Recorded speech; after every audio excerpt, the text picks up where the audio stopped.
नमस्कार मित्रांनो, मराठी पत्रकारिता क्षेत्रातून एक महत्त्वाची आणि आनंदाची बातमी समोर आली आहे. रायगड स्वाभिमान या मराठी वृत्तपत्राच्या बुलढाणा जिल्हा संपादकपदी श्री प्रकाश खंडागळे यांची अधिकृत नियुक्ती करण्यात आली.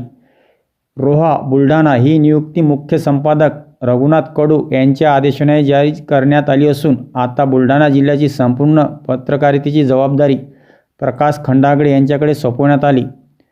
डिसेंबर 2025मध्ये रायगड स्वाभिमान वृत्तपत्राने आपले यशस्वी 3 वर्षे पूर्ण केली.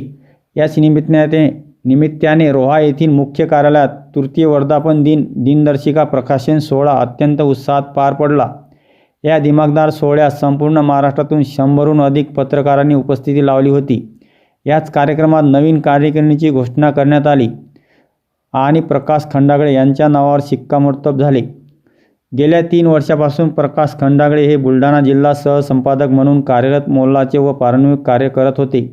केवळ पत्रकारिताच नव्हे तर सामाजिक क्षेत्रातही त्यांनी आपली वेगळी ओळख निर्माण केली आहे. त्यांच्या या उल्लेखनीय कार्याची दखल घेत व्यवस्थापनाने त्यांना पदोन्नती दिली आहे. ही नियुक्ती पुढील 1 वर्षाच्या कालावधीसाठी अधिकृत असणार आहे. प्रकाश खंडागळे यांच्या निवडीमुळे बुलढाणा जिल्ह्यातील पत्रकारितेला नवी उभारी मिळेल असा विश्वास व्यक्त केला जात आहे. या नियुक्तीबद्दल मुख्य संपादक, वृत्त व्यवस्थापन आणि पत्रकार बांधवांनी प्रकाश खंडागळे यांचे अभिनंदन करत पुढील वाटचालीस शुभेच्छा दिल्या आहेत.